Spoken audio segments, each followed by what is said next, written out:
मैंने पहले कहा था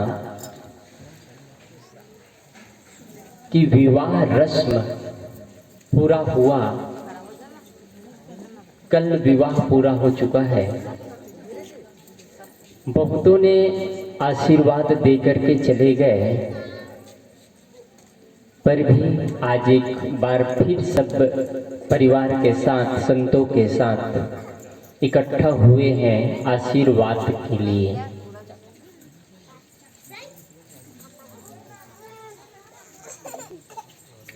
एक अपनी अपनी तमन्नाएं होती हैं, अपनी अपनी सोच होती है। जिस परिवार में आज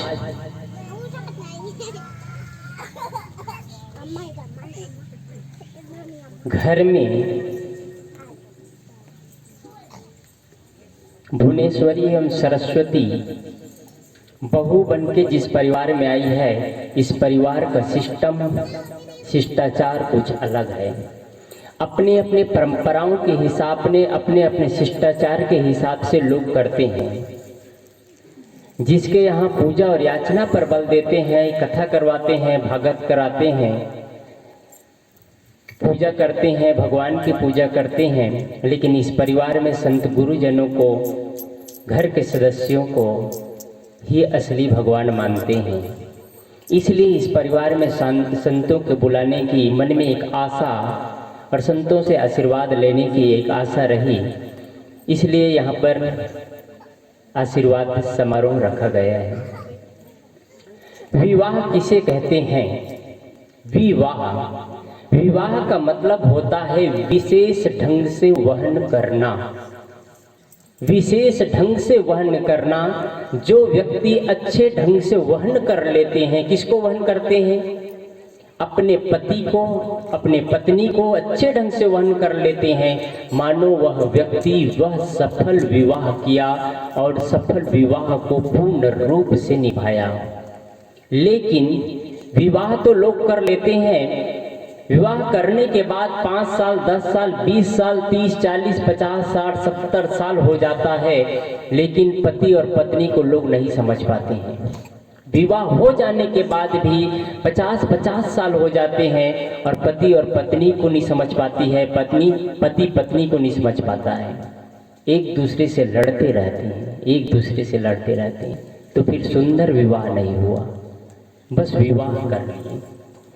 विवाह करने का मतलब इतना ही नहीं होता है कि एक लड़का एक लड़की के साथ में रस्म निभा लेता है, साथ फेरा ले लेते हैं, उसके बाद में घर में आ जाने के बाद ही घर के बहू नहीं बन जाती है। किसी के घर से लड़की को शादी करके लाने के बाद मात्र से कोई बहू नहीं बन जाती है और न ही कोई किसी के दामाद बन जाते हैं। ये तो बाहरी रिश्ता नाता है, लोग कहते हैं इसके दामाद है, इसके बहू है, उतना से ही नहीं होता है। विवाह होने के बाद जब तक एक बहू के पास बहू बनने की अहमियत पैदा नहीं हुई है, तब तक वह एक बहू नहीं बन सकती है। अहमियत पैदा करने का मतलब क्या है? मतलब बहू के पास जो गुण होना चाहिए, जो सदाचार होना चाहिए, जो आचरण होना चाहिए, जो व्यवहार कुशलता होना चाहिए, जो मृदु भाषिता होना चाहिए, जो प्रेम होना चाहिए, जो बड़ों के लिए सम्मान होना चाहिए, बड़ों के लिए आदर का भाव होना चाहिए, छोटों के लिए स्नेह का भाव होना चाहिए। यदि वो भाव नहीं आया तो आप किसी के घर के बहू बाहर से बन चुकी है, लेकिन वास्तव में आप हकीकत में एक बहू नहीं बन पाई है। और आप किसी के घर से एक लड़की को लाते हैं और लड़की लाने के बाद में आप दामाद कहलाते हैं, लेकिन दामाद की जो भूमिका है, दामाद बनने के बाद क्या होता है? आपको इस घर को भी देखना है और जरूरत पड़ने पर भी उस घर का भी हेल्प करना है।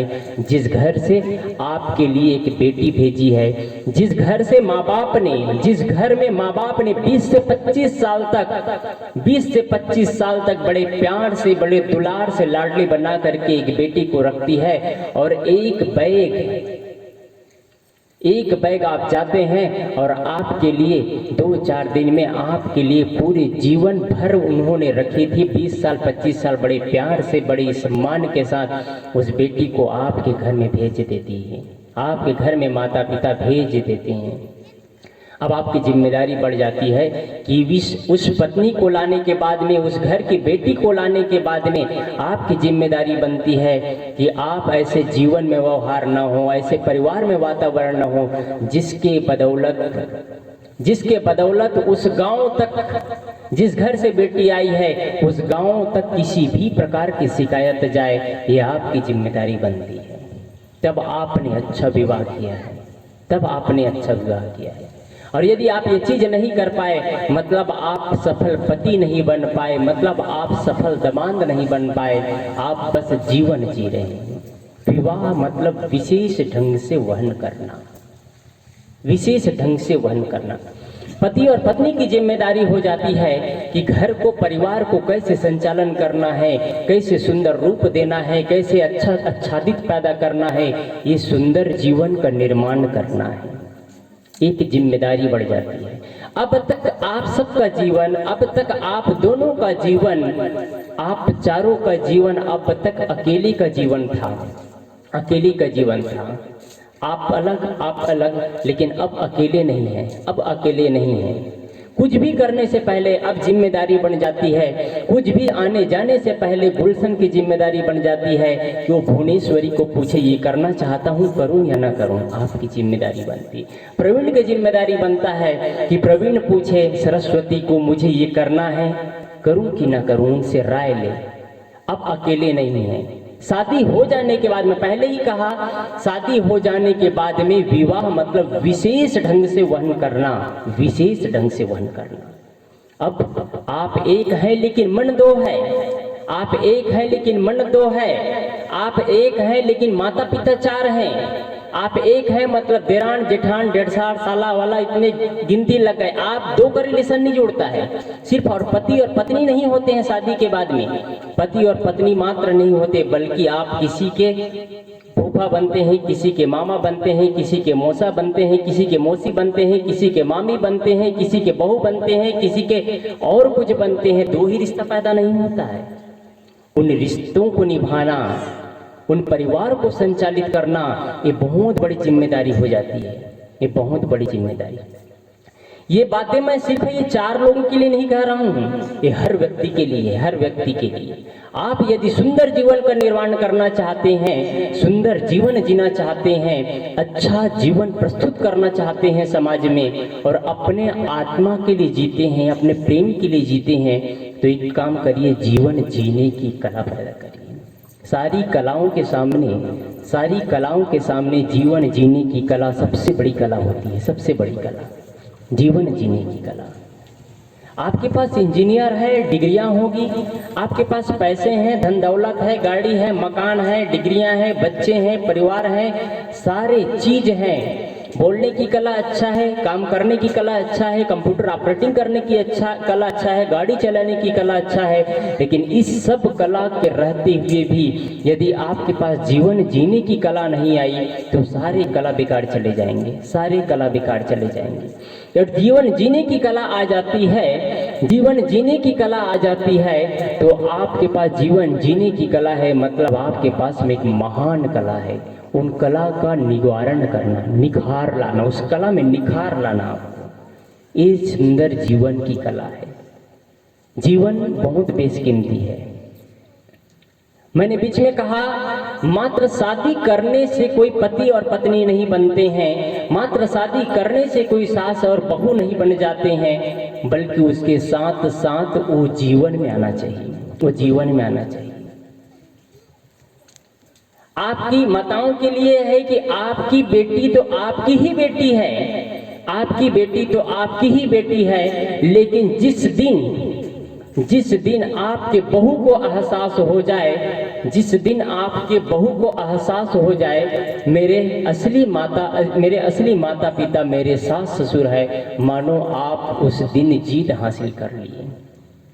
आपकी बेटी तो आपकी ही बेटी है। जिस दिन आपके बहू को एहसास हो जाए कि मेरे सास ससुर ही मेरे असली माता पिता है, उस दिन आप एक माँ बन जाती है और उस दिन आप एक पिता बन जाते हैं। लेकिन ये चीज़ एहसास नहीं करवा पाए आप, ये चीज़ एहसास नहीं करवा पाए आप, तो मात्र आप एक सास और ससुर रहेंगे, ना कभी माँ बन पाएंगे, ना कभी आप पिता बन पाएंगे।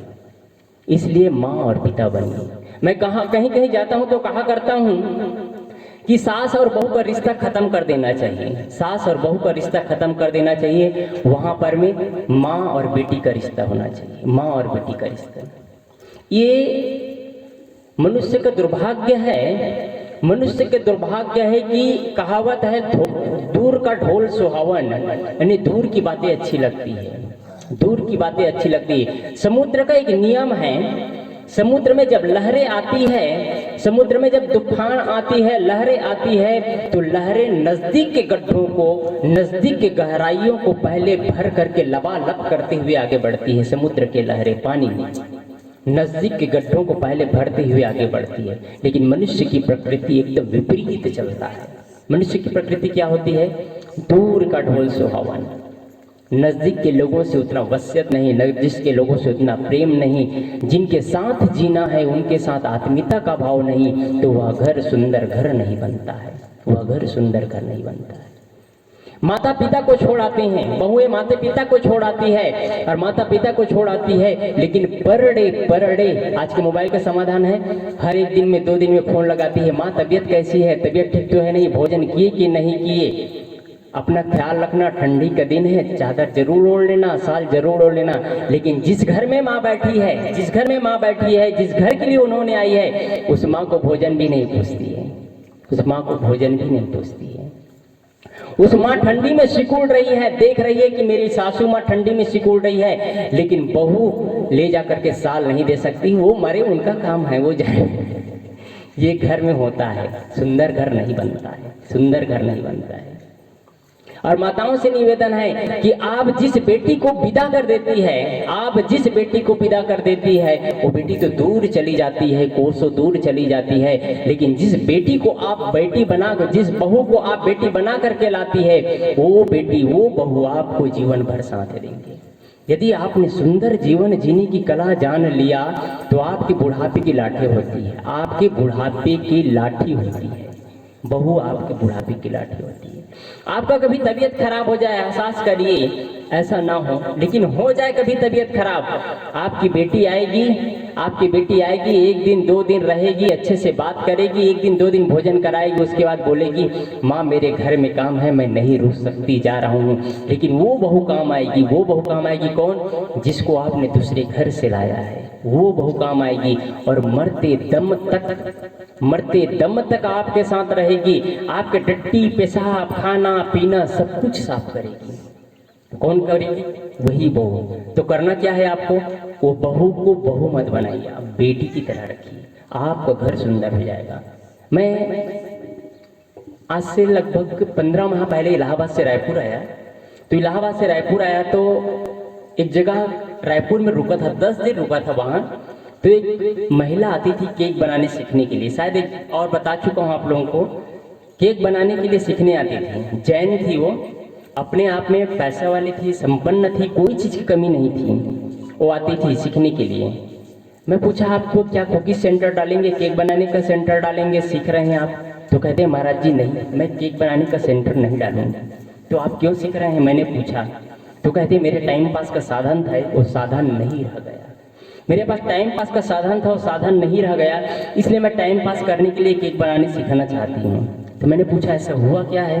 तो कहती है मेरी लगभग अवस्था 45 साल की है, 45 साल की अवस्था में केक बनाने जा रहे हैं, 45 साल की अवस्था है और 25 साल बाद मेरी शादी हुई और 20 साल तक मैंने अपने सासू माँ के साथ रही, 20 साल तक सासू माँ के साथ रही। और उस सासू माँ का नाम थी शांति माता नाम थी। जैसे नाम वैसे जीवन, वैसे उनका बर्ताव, वैसे उनकी बोली, जैसे माँ शांति थी वैसे ही जीवन में पूर्णतः शांति थी उनकी।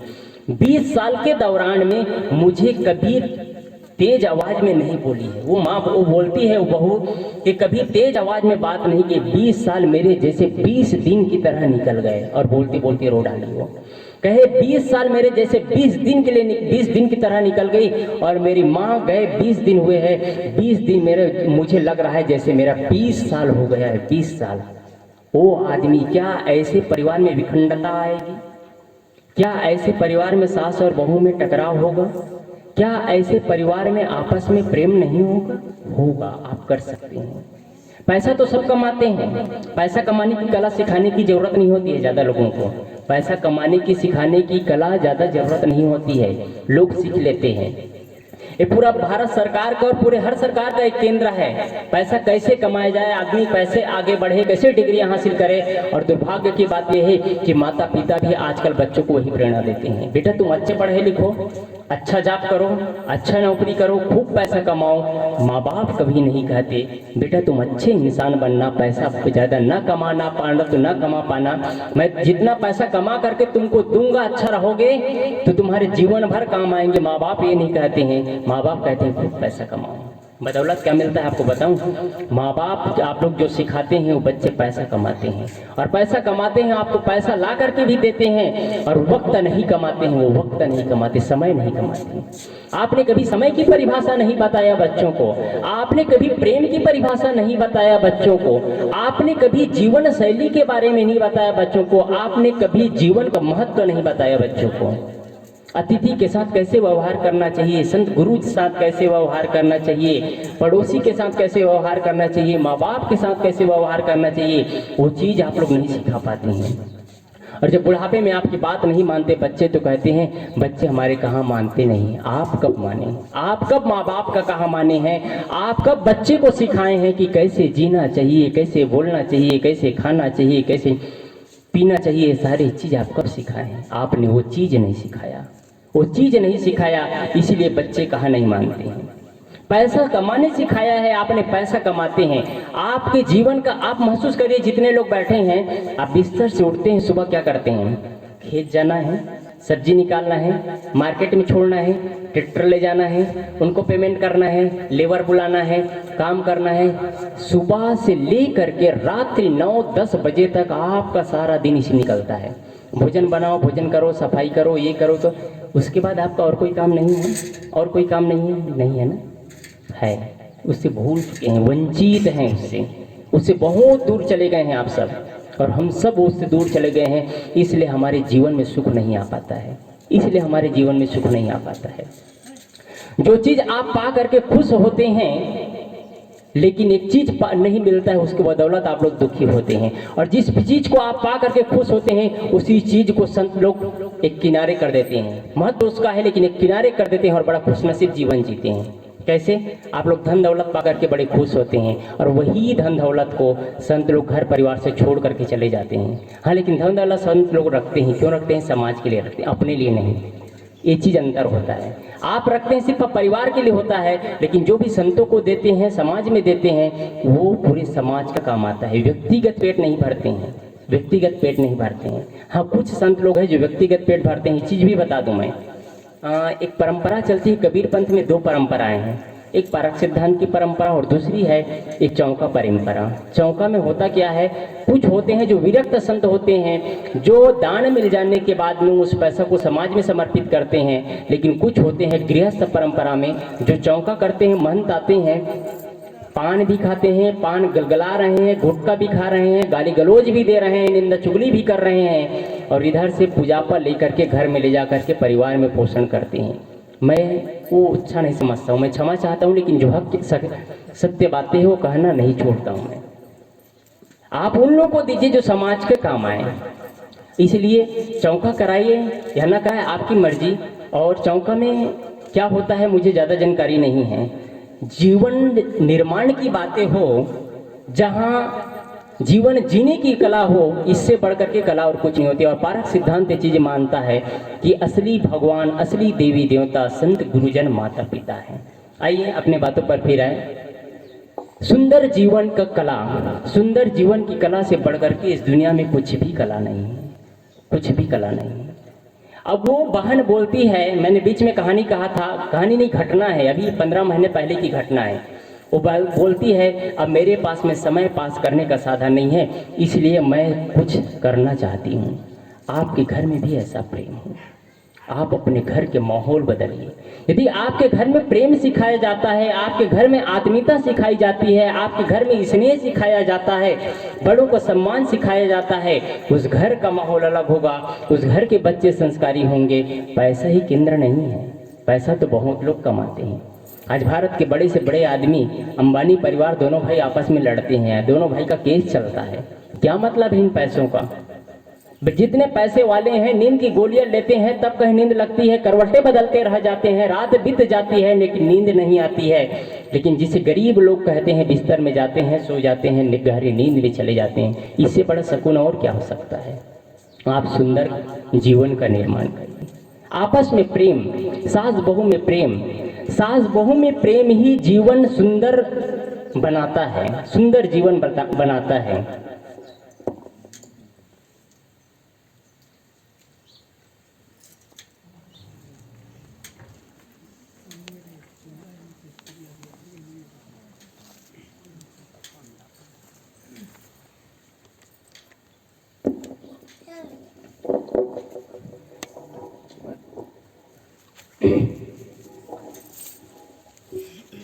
जीवन बहुतों को मिलता है, लेकिन कोई कोई लोग जानते हैं सुंदर जीवन जीना। मैं बीच बीच में लोगों को पूछता हूँ आपका उद्देश्य क्या है, तो लोग कहते हैं मेरा उद्देश्य है अच्छी पढ़ाई करना, अच्छा नौकरी करना। और कोई उद्देश्य? बस अच्छा सा परिवार हो, अच्छा सा बंगला हो, अच्छा सा गाड़ी हो। और कोई उद्देश्य? कहते हैं बस इतना ही चाहिए। क्या मनुष्य जीवन का उद्देश्य यही है? शादी कर लेना, बच्चे पैदा कर लेना, परिवार बढ़ा लेना, मकान बना लेना, गाड़ी खरीद लेना, बिल्डिंगें बना लेना, नौकरियां पा लेना, डिग्रियां हासिल कर लेना, क्या मनुष्य जीवन का इतना उद्देश्य है? फिर हम लोग तो सब बेकार निठल्ले चले गए थे। ये उद्देश्य नहीं है। मनुष्य जीवन का उद्देश्य होना चाहिए। ध्यान दीजिएगा इन चीज़ों को। आप लोग पैसा खूब कमाइए, मत कमाइए नहीं कहता हूँ, पैसा खूब कमाइए, परिवार भी बढ़ रहा है, बढ़ने दीजिए, सुंदर जीवन जिए। लेकिन सबसे बड़ी एक महत्वपूर्ण चीज है, मनुष्य जीवन का उद्देश्य होना चाहिए। ये सब कुछ का उद्देश्य क्या है? आपके परिवार बढ़ते हैं, धन दौलत बढ़ता है, गाड़ी घोड़ा आते हैं, मकान बनते हैं, इसके पीछे उद्देश्य होना चाहिए। क्या उद्देश्य हो? कुछ लोग कहते हैं मैं सबके पीछे एक उद्देश्य चाहता हूँ, मुझे शांति मिले। और मनुष्य जीवन का एक मुख्य उद्देश्य होना चाहिए, आत्यंतिक सुख की प्राप्ति। एक लाइन है, एक लाइन है, इस लाइन को